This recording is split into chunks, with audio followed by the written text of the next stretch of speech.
येनाक्षरसमाम्नायमधिगम्य महेश्वरात् कृत्स्नं व्याकरणं प्रोक्तं तस्मै पाणिनये नमः। वाक्यकारं वररुचिं भाष्यकारं पतञ्जलिं पाणिनिं सूत्रकारं च प्रणतोऽस्मि मैत्रेयम्। पाणिनिपात्यायन पतञ्जलिः ऋषभ्यः संहिताकर्तृभ्यः ऋषिभ्यो गुरुभ्यः।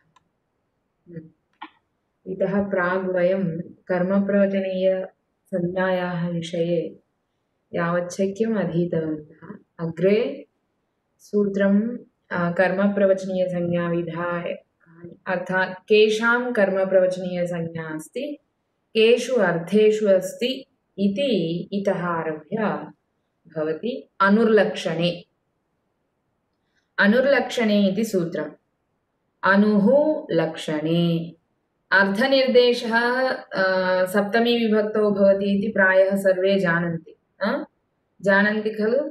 यदा अर्थनिर्देशः क्रियते सूत्रे वा अन्यत्र वा तत्र अर्थस्य निर्देशः सप्तमी विभक्तौ भवति। अतः लक्षणे इति अर्थं सप्तम्यां वदति।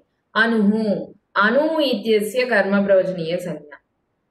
कर्मप्रवचनीयाः इति अधिकारः वर्तते, संज्ञाधिकारः कस्य भवति? अणु इत्यस्य भवति। संज्ञा वर्तते कर्मप्रवचनीयाः प्रथमा विभक्तौ, संज्ञी अस्ति अनु प्रथमा विभक्तौ। संज्ञासूत्रेषु संज्ञा संज्ञी एतदुभयमपि प्रथमा विभक्तौ एव भवति। सामान्यतया केषुचिदेव स्थलेषु तथा विभक्तिभेदः दृश्यते, तद्भवतु। यथा तपरस्तत्कालस्य इत्यादिषु सूत्रेषु विभक्त्यन्तरेपि संज्ञासंज्ञिनोः निर्देशः दृश्यते।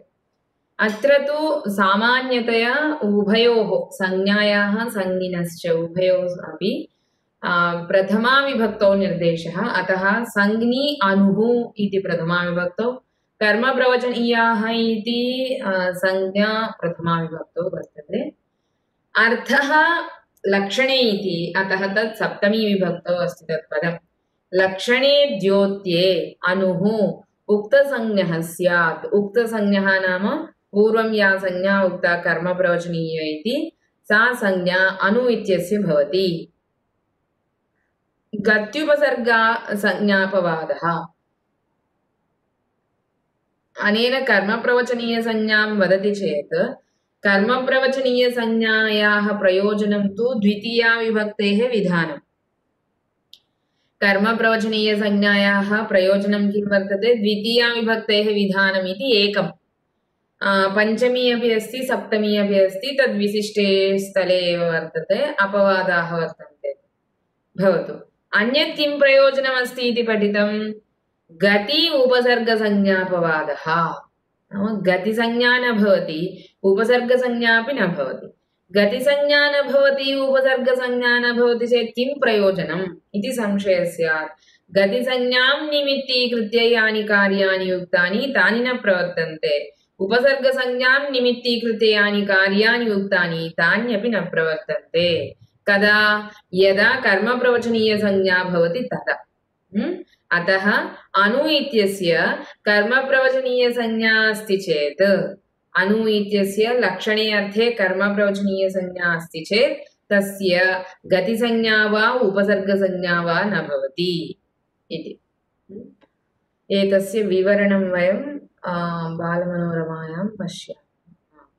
अनुर्लक्षणे लक्षणे द्योत्ये, लक्ष्यलक्षणभावसम्बन्धे द्योत्ये इत्यर्थः। उक्तसंज्ञः इति कर्मप्रवचनीयसंज्ञः इत्यर्थः। लक्षणं नाम किं, लक्ष्यं नाम किम् इति आदौ वदति। लक्षणं ज्ञायते अनेन इति लक्षणम्। अनेन किञ्चित् ज्ञायते इति लक्षणं। यथा उदाहरणार्थं लक्षण इति शब्दस्य प्रयोगः यद्यपि सूत्रम् अथवा निर्वचनं, नियमः इति एतेषु अर्थेषु प्रयोगः दृश्यते, तथा अत्रापि लक्षणम् इति ईषच्चिह्नम् इव, येन वयं ज्ञातुं शक्नुमः तल्लक्षणम्। यथा देवदत्तस्य गृहं काकवत्, काकवत् देवदत्तस्य गृहम् इति इदमेकं प्रसिद्धम् उदाहरणम्। काकवत् देवदत्तगृहं। कश्चन पृच्छति, देवदत्तस्य गृहं कुत्र इति। तदा देवदत्तस्य गृहे कानि चिह्नानि सन्ति इति वयं वदामः। देवदत्तः इति सामान्यतया नामनिर्देशः यस्य कस्यापि वा भवतु। तस्मिन् समये यदा एषः मार्गं वा अथवा गृहं वा निर्दिशति तदा गृहे तत्र काकः उपस्थितः। तद् दृष्ट्वा काकवत् नाम काकः यस्मिन् गृहे वर्तमानः अधुना तत् देवदत्तस्य गृहम् इति वदति। देवदत्तस्य गृहज्ञानाय लक्षणमत्र किं वर्तते? काकविशिष्टत्वम्।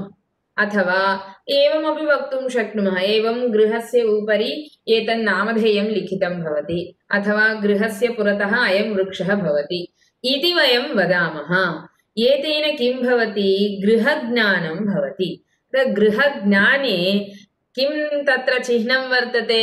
पुरतः पारिजातवृक्षः वर्तते अथवा अन्यः कश्चन वृक्षः अस्ति अथवा तत्र एकम् अन्यत् द्वारस्य चिह्नम् एवं भवति। तथा तथा वयं तत्र किञ्चित् लक्षणं वदामः। तदत्र लक्षणमिति शब्देन उच्यते। लक्ष्यते, ज्ञायते। लक्ष्यते नाम कः अर्थः? ज्ञायते अनेन। किं लक्ष्यं? किं ज्ञायते? लक्ष्यं ज्ञायते। अनेन ज्ञायते इति वदति। अनेन ज्ञायते नाम झटिति संशयः अथवा आक्षेपः, आकाङ्क्षा भवति। किं ज्ञायते? लक्ष्यं ज्ञायते। अधुना एषः अन्वेषणाय उपस्थितः। एतस्य लक्ष्यं किं? देवदत्तगृहज्ञानं लक्ष्यं। तत्र लक्षणं किं? वृक्षविशिष्टत्वं वा काकविशिष्टत्वं वा अथवा अन्यत् किञ्चित् चिह्नं तत्र भवति इति कृत्वा तत् लक्ष्यं गृहज्ञानं, लक्षणं तत्र विद्यमानं यत्किञ्चित् चिह्नभूतम्। अतः लक्ष्यं तत् लक्षणमिदं। लक्षणं नाम किम्? अनेन ज्ञायते। अनेन ज्ञायते। अनेन ज्ञायते नाम येन लक्ष्यस्य ज्ञानं भवति तल्लक्षणम् इति वदन्ति। अवगतवन्तो वा? अतः अनेन ज्ञायते इति उक्तत्वात् किं ज्ञायते? लक्ष्यं ज्ञायते। अतः यत्र लक्षणमिति वदन्ति तत्र लक्ष्यमपि भवति। एवं च लक्षण इति उक्तत्वात् लक्ष्यलक्षण उभयोः अपि तत्र ग्रहणं भवति। तस्मिन् द्योत्ये अणु इत्यस्य कर्मप्रवचनीय संज्ञा तच्च हेतुभूतं विवक्षितम्। अनुर्लक्षणे इति सूत्रेण लक्षणे अर्थे अणु इत्यस्य कर्मप्रवचनीय संज्ञा नाम लक्षणे द्योत्ये अणु इति शब्दस्य कर्मप्रवचनीय संज्ञा इति खलु उक्तं। तदपि लक्षणं कीदृशं भवेत्? हेतुभूतम्। हेतुभूतं भवेत्। हेतुभूतं नाम तस्मिन् लक्ष्ये एषः हेतुः अपि स्यात्, लक्षणमपि स्यात्। तादृशं यदि अस्ति तर्हि तत्र कर्मप्रवचनीय संज्ञा अणु इत्यस्य। न तु वृक्षं प्रति विद्योतते विद्युत् इतिवत् चिह्नमात्रं। तथा सति लक्षणेत्यम् इत्येव सिद्धेः इति वक्ष्यते। अनन्तरम् उच्यमानम् अधुना अत्रैव प्रसङ्गादुक्तं। लक्षणं नाम किमिति ज्ञातं खलु। यथा देवदत्तस्य गृहं काकवत्, काकवत् देवदत्तगृहम्। एवं प्रसिद्धम् उदाहरणं वदति। वृक्षम् अनुविद्योतते विद्युत् अथवा वृक्षं प्रति विद्योतते विद्युत्। विद्युत् नाम वृष्टिकाले या शक्तिः आकाशे अकस्मात् तटित् इति वदन्ति, तटिल्लता विद्युत्, सा विद्युत् इति उच्यते। तां वयं साक्षात् द्रष्टुं न शक्नुमः। तत्र तावती शक्तिर्भवति, दर्शने अशक्ताः भवेम। नाम आभ्यां नेत्राभ्यां वयम् असमर्थाः विद्युतः दर्शने। अतः किं भवति? अनुमानेन नाम तथापि नास्ति। कश्चन विद्युतम् अनुभवति, पश्यति इत्यपेक्षया अनुभवति। अनुभवति नाम एषः अस्मिन् प्रकोष्ठे उपविष्टः वातायनात् दृष्टः कस्यांश्चित् दिशि प्रकाशाधिक्यं दृष्ट्वा वृष्टौ तत्र तटित्पातरः अभूत् अथवा विद्युत् आगता इति सः अनुभवति। अन्यः कश्चन अन्यस्मिन् प्रकोष्ठान्तरे उपविष्टः सन् कुत्र विद्युत् विद्योतते इति पृच्छति तदा अयं वदति अस्यां दिशि। एतेन दृष्टो वा न। किं तर्हि तत्र अनुभवः अस्यां दिशि विद्युत् विद्योतते इति वदति। तत्र अस्यां दिशि इति वक्तुं किञ्चित् लक्षणं तेन स्वीकृतं। तस्यां दिशि कश्चन आम्रवृक्षः अस्ति इति चिन्तयन्तु।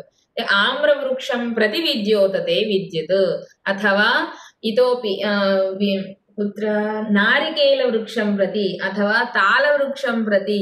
यतोहि सामान्यतया वदन्ति खलु वृक्षाः ये उन्नताः भवन्ति तत्र भवति इति। तादृशेषु तत्र विद्योतते विद्युत् इति वदति।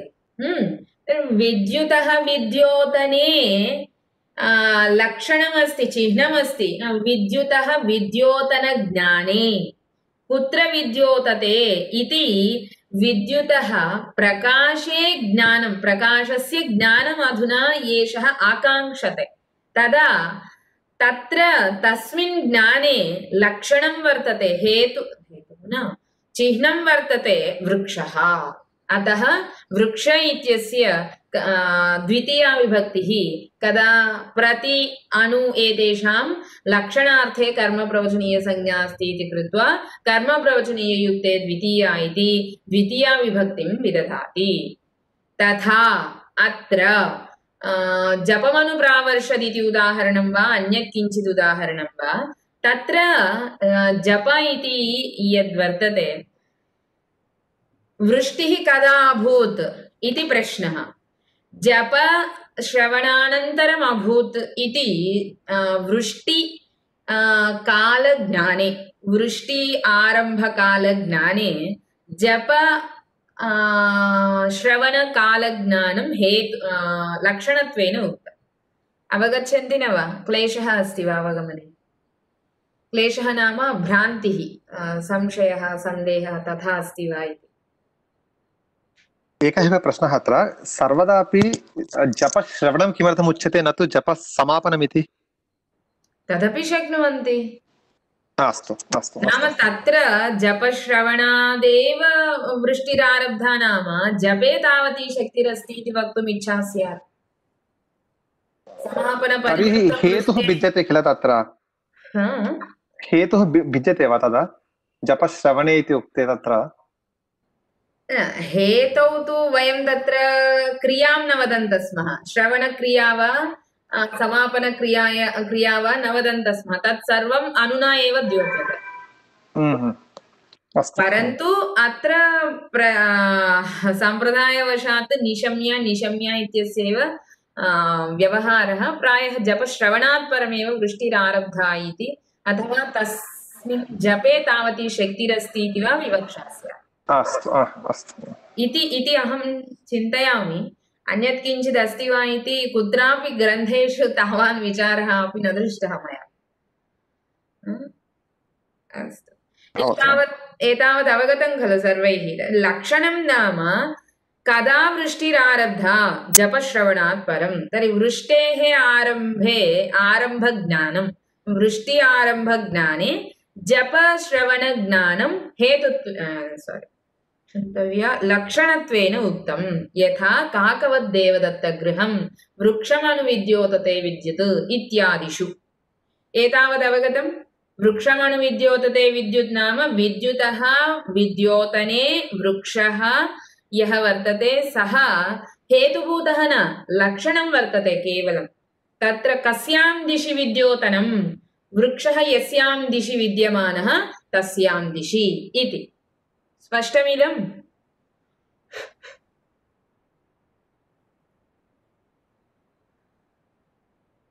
इदं स्पष्टं चेत् अग्रे गन्तुं शक्नोमि। आमाम्। अन्ये अवगतवन्तो वा न वा?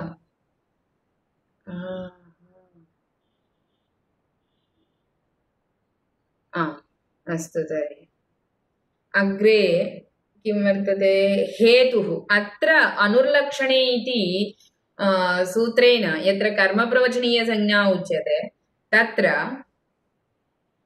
न केवलं लक्षणम् उद्दिष्टम् अपि तु हेतुरपि अपेक्षते तत्र हेतुः अपि अपेक्षते हेतुः नाम कारणं जानन्ति खलु हेतुविषये तु प्राक् अधीतं वाक्यपदीये हेतुः नाम कारणं भवति यद् लक्षणत्वेन अस्ति तदेव हेतुत्वेनापि अस्ति चेत् तत्र किं भवति कर्मप्रवचनीयसंज्ञा अनु इत्यस्य भवति यथा उदाहरणं जपमनुप्रावर्षति इति उदाहरणं तत्र वृष्ट्यौ हेतुः अपि जप एव वृष्टि आरम्भकाले लक्षणमपि जप एव अतः अनु इत्यनेन एषः सर्वोऽपि द्योत्यते इति कृत्वा अणु इत्यस्य कर्मप्रवचनीयसंज्ञा कर्मप्रवचनीययुक्ते द्वितीया इति सूत्रेण जप इति शब्दात् द्वितीया विभक्तिः कृता इति तदेव अत्र वदति लक्ष्यते ज्ञायते अनेन इति लक्षणं तच्च हेतुभूतं विवक्षितं कीदृशं लक्षणं विवक्षितं हेतुभूतं सः हेतुः अपि स्यात् केवलं लक्षणमेव न तु वृक्षं प्रतिविद्योतते विद्युदितिवत् चिह्नमात्रम् वृक्षं प्रतिविद्योतते विद्युत् इति वाक्ये यथा वृक्ष केवलं हेतुभूतं नास्ति चिह्नमात्रं वर्तते तथा यदि स्यात् चिह्नमात्रं अनेन अनुर्लक्षणे इति सूत्रेण कर्मप्रवचनीयसंज्ञा न भवति केन भवति अनन्तरं यद् उच्यते सूत्रं वक्ष्यते अग्रे किं तत् सूत्रं लक्षणेत्थं भूताख्यानभागवीप्सासु प्रतिपर्यनवः इति सूत्रं तेनैव सूत्रेण कर्मप्रवचनीयसंज्ञा तत्र कर्मप्रवचनयुक्ते द्वितीया इति भवति इदं सूत्रं किं करोति लक्षणेन सह हेतुभूतः अपि विवक्षितश्चेत् अनु इत्यस्य कर्मप्रवचनीयसंज्ञा भवति इति वदति लक्षणेत्थं भूताख्यान इति सूत्रेण प्रति परि अनु एतेषां त्रयाणामपि कर्मप्रवचनीयसंज्ञा उक्ता केषु अर्थेषु लक्षणार्थे इत्थं भूताख्याने भाग वीप्सा एतेषु चतुर्षु अर्थेषु एतेषु चतुर्षु अपि लक्षणमित्यपि एकः अर्थः वर्तते अतः लक्षणार्थे विद्यमानस्य प्रति इत्यस्य कर्मप्रवचनीयसंज्ञा अथवा लक्षणद्योतकस्य प्रति इत्यस्य कर्मप्रवचनीयसंज्ञा लक्षणद्योतकः यः अणुः तस्य कर्मप्रवचनीयसंज्ञा लक्षणद्योतकः यः परि तस्यापि कर्मप्रवचनीयसंज्ञा इत्यर्थः तेन सूत्रेण सिद्धः पुनः अनुर्लक्षणे इत्यनेन तस्मिन्नेव लक्षणे अर्थे अणु इत्यस्य कर्मप्रवचनीयसंज्ञा विधाने किं कारणं स्यात् अतः न केवलं लक्षणं विवक्षितम् अपि तु हेतुभूतम् अत्र विवक्षितं हेतुभूतं लक्षणं यदस्ति तत्रैव कर्मप्रवचनीयसंज्ञा कर्मप्रवचनीययुक्ते द्वितीया च इति अग्रे गत्युपसर्गसंज्ञापवादः अनेन क्रियायोगे एव कर्मप्रवचनीयसंज्ञा इति सूचितं कर्मप्रवचनीयाः इति महासंज्ञाकरणसामर्थ्यात् अन्वर्थत्वं कर्म इति गत्युपसर्गसंज्ञापवादः गतिसंज्ञापवादः उपसर्गसंज्ञापवादः कर्मप्रवचनीयसंज्ञा अस्ति चेत् गतिसंज्ञा वा उपसर्गसंज्ञा वा न भवति इति वदति अनेन क्रियायोगे एव कर्मप्रवचनीयसंज्ञा इति सूचितम्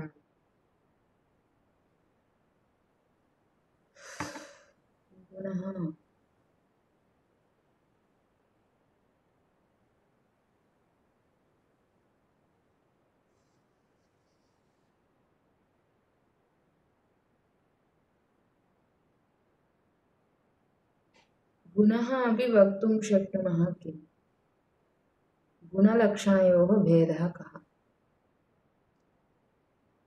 दीप गुणः अपि वक्तुं शक्यते वा गुणः भिन्नः चिह्नं भिन्नं चिह्नं किञ्चित् ज्ञातुम् उपयुज्यमानं गुणः तस्मिन् द्रव्ये विद्यमानः कश्चन अतिरिक्तः पदार्थः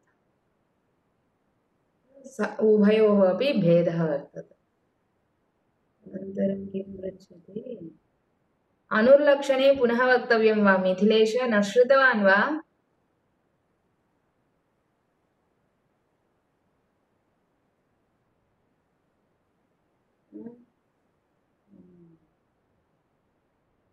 अनु इति शब्दस्य कर्मप्रवचनीयम् इति संज्ञा भवति कदा यदा लक्षणार्थः हेत्वर्थः उभयमपि तत्र भवति हेतुभूतं यदि लक्षणं विवक्षितं तर्हि कर्मप्रवचनीयसंज्ञा भवति अनु इत्यस्य अन्यानि उदाहरणानि दीयन्ताम् अन्तर्जालीया समस्या अस्ति वा एतत् पुनः अहं तत्र योजयामि खलु तत्र शृणोतु योजयिष्यामि यूट्यूब् तत्र शृणोतु अनु इत्यस्य लक्षणे अर्थे हेतुभूते विवक्षिते सति कर्मप्रवचनीयसंज्ञा भवति इत्यर्थः तत्र पुनः अन्येऽपि विषयाः उक्ताः लक्षणेत्थं भूताख्यान इति तत् सर्वं पुनः वक्तव्यं वा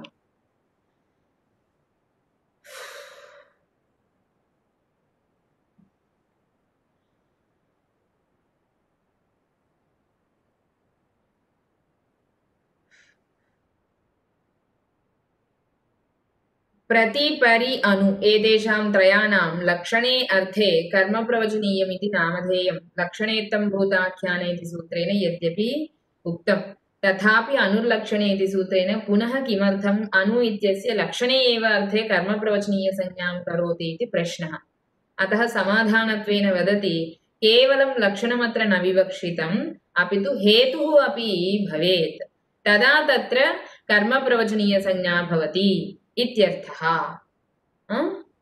केवलं लक्षणं यदि भवति तर्हि लक्षणेत्थं भूताख्यान इति सूत्रेणैव कर्मप्रवचनीयसंज्ञा भवति इति भेदः उभयोः एतस्मिन् अन्येपि अंशाः सन्ति परन्तु अत्र नोक्ताः ते बालमनोरमायां नोक्ताः तान् वयम् अग्रे पश्यामः भवतु गत्युपसर्गसंज्ञापवादः मिथिलेश अवगतवान् वा अधुना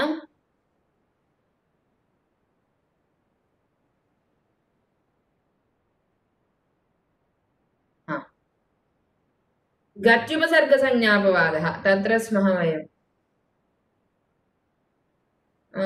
क्रियायोगे एव कर्मप्रवचनीयसंज्ञा इति सूचितम् इदं किं वदति गतिसंज्ञा वा उपसर्गसंज्ञा वा कदा भवति प्रादीनां जानन्ति वा गतिसंज्ञा वा उपसर्गसंज्ञा वा कदा भवति प्रादीनां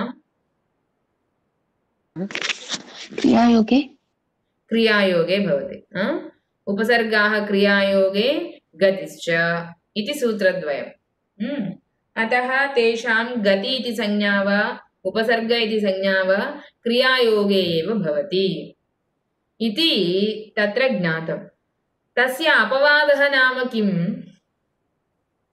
उत्सर्गसमानदेशाः अपवादाः इति किञ्चित् लक्षणम् उत्सर्ग नाम सामान्यशास्त्रम् अपवाद नाम विशेषशास्त्रम् सामान्यशास्त्रस्य प्रवृत्ति स्थले एव अपवादशास्त्रस्यापि प्रवृत्तिर्भवति इति एषः सर्वसामान्यविषयः एष उत्सर्गः अपवादः उभयोः अपि प्रवृत्तिस्थलम् एकमेव भवति परन्तु भेदः कः इति चेत् अपवादशास्त्रं यदस्ति तत् तत्रैव भवति उत्सर्गशास्त्रं यदस्ति तत्रैव न अन्यत्रापि भवितुमर्हति इति विशेषः अतः सामान्यस्य व्यापकत्वं विशेषस्य व्याप्यत्वम् इति तु स्पष्टम् एवम् उत्सर्गस्य यः प्रदेशः स एव प्रदेशः अपवादस्यापि भवति तथा गति उपसर्गसंज्ञापवादः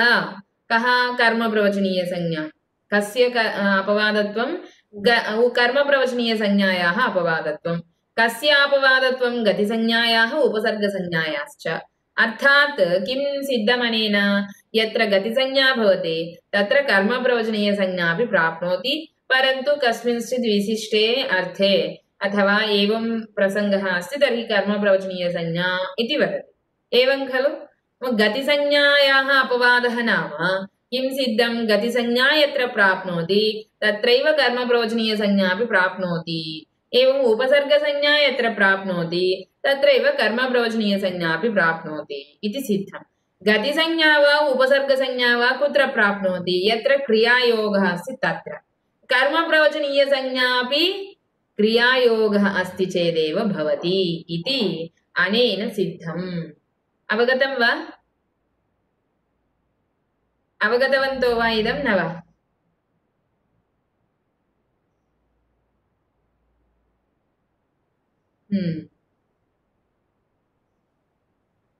अतः एतेन किं? गतिसंज्ञा यत्र उपसर्गसंज्ञा यत्र तत्रैव कर्मप्रवचनीयसंज्ञा इति वदति। परन्तु अत्र संशयः स्यात् अनन्तरं किं पूर्वं किं पठितम् अस्माभिः? कर्मप्रवचनीय नाम क्रियायाः योगः अधुना न भवति। पूर्वं क्रियाम् उक्तवन्तः, अधुना क्रियां न वदन्ति इति। अतः अत्रापि कथं तर्हि क्रियायोगः इति चेत् अग्रे किञ्चित् उक्तं प्रायः पश्यामः। कर्मप्रवचनीयाः इति महासंज्ञाकरणसामर्थ्यात् अन्वर्थत्वम् इदं पूर्वं पठितं। कथम् अन्वर्थत्वं? कर्म इति क्रिया उच्यते, तां प्रोक्तवन्तः। कर्म प्रोक्तवन्तः इति कर्मप्रवचनीयाः। कर्म नाम क्रिया, अथ क्रियां प्रोक्तवन्तः इति कर्मप्रवचनीयाः। कर्मप्रवचनीयाः इति भूते कर्तरि बाहुलकात् अनीयर् प्रत्ययः। बाहुलकात् अनीयर् प्रत्ययः इदं पूर्वं पठितम्। अनीयर् इति कृत्यसंज्ञकः प्रत्ययः। अतः सः सामान्यतया कृत्यप्रत्ययाः सकर्मकेभ्यः कर्मणि अकर्मकेभ्यः भावे भवन्ति इति नियमः। तयोरेव कृत्यक्तखलर्थाः इति सूत्रेण अर्थनिर्देशः कृतः। तेन कृत्यप्रत्ययाः कर्मणि भावे भवन्ति, सकर्मकेभ्यः कर्मणि अकर्मकेभ्यः भावे भवन्ति। परन्तु अत्र कर्म प्रोक्तवन्तः इति वदन्ति। प्रोक्तवन्तः, उक्तवन्तः, क्तवतु प्रत्ययः। क्तवतु प्रत्ययः कर्तरि अर्थे अस्ति, तस्मिन् अर्थे अत्र अनीयर् भवति इति उक्तत्वात् अयमपि अनीयर् प्रत्ययः कस्मिन् अर्थे अस्ति इति ज्ञायते? कर्तृर्थे इति ज्ञायते। तथा कर्तरि विद्यमानः अयम् अनीयर् भूतकाले अर्थे अपि दृश्यते। कथं? तस्मिन् अर्थे अनीयर् प्रत्ययस्य विधानमेव नास्ति ननु इति चेत् बाहुलकात् इति समाधानं। बाहुलकात् नाम कृत्यप्रत्ययाः बहुलं भवन्ति। बहुलम् इति शब्दस्य अर्थः क्वचित् प्रवृत्तिः, क्वचित् अप्रवृत्तिः, क्वचित् विभाषा, क्वचित् अन्यदेव। यः विषयः उक्तः, नियमः यः उक्तः, कार्यं यदुक्तं तत् केषुचित् उदाहरणेषु प्रवर्तते, केषुचित् न प्रवर्तते एव। केषुचित् प्रवर्तते, न प्रवर्तते, उभयमपि भवति।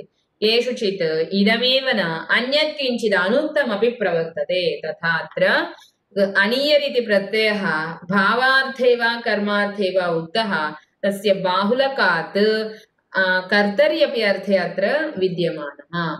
एतत् वयं कथञ्चित् वक्तुं न शक्नुमः, शिष्टप्रयोगं दृष्ट्वा एव तथा वक्तुं शक्नुमः। ततश्च क्रियामेव न द्योतयन्ति, किन्तु क्रियानिरूपितसम्बन्धविशेषं द्योतयन्ति। एवं च अनुप्रत्यादिषु क्रियानिरूपितसम्बन्धस्य द्योत्यत्वेन अन्वयात् तत्र गत्युपसर्गसंज्ञयोः प्राप्तिः बोध्या इति। इदम् अवगतं वा? पूर्वमुक्तं क्रियायोगः अस्ति चेदेव गतिसंज्ञा वा उपसर्गसंज्ञा वा भवति। तस्याः अपवादः नाम गतिसंज्ञायाः अपवादः, उपसर्गसंज्ञायाः अपवादः नाम कर्मप्रवचनीयसंज्ञा अपि क्रियायोगे एव भवति इत्यर्थः आगतः। परन्तु क्रियायोगः यत् कर्मप्रवचनीय इति शब्दस्य श्रवणेन अन्वर्थत्वात् योगः भवति इति अर्थः तु न सिद्ध्यति। क्रियां प्रोक्तवन्तः इत्यर्थः सिद्धः। सम्प्रति क्रिया तत्र न प्रयुज्यते, पूर्वं क्रियां प्रोक्तवन्तः इत्यर्थः तत्र शब्दसामान्यात् सिद्धः। कथं तर्हि क्रियायोगः कर्मप्रवचनीयसंज्ञायां सिद्धः इति प्रश्नः। तस्य समाधानं वदति। क्रियामेव न द्योतयन्ति किन्तु क्रियानिरूपितसम्बन्धविशेषं द्योतयन्ति। क्रिया या अप्रयुक्ता तां क्रियां निरूप्य यः तत्र सम्बन्धः वर्तते तं सम्बन्धम् अधुना एते कर्मप्रवचनीयसंज्ञकाः द्योतयन्ति। एवं च अनुप्रत्यादिषु क्रियानिरूपितसम्बन्धस्य द्योत्यत्वेन अन्वयात्। अनु प्रति परि अधि एतेषां सर्वेषामपि क्रियानिरूपितसम्बन्धस्य द्योत्यत्वेन क्रियानिरूपितः यः अप्रयुक्तः क्रियावाचकः धातुः अथवा या क्रिया अप्रयुक्ता तां निरूप्य यः सम्बन्धः हेतुहेतुमद्भावः सम्प्रति तथा हेतुहेतुमद्भावस्य सम्बन्धस्य द्योत्यत्वेन अन्वयात्। अत्र गतिसंज्ञा वा उपसर्गसंज्ञा वा प्राप्ता तस्याः अपवादः कर्मप्रवचनीयसंज्ञा इति अत्र अर्थः अवगन्तव्यः इति बोधयति। एवं कर्मप्रवचनीययुक्ते द्वितीया।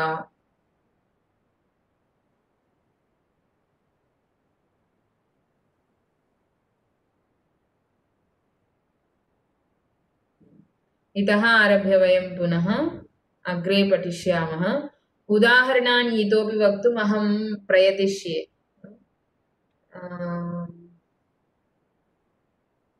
पश्यामि।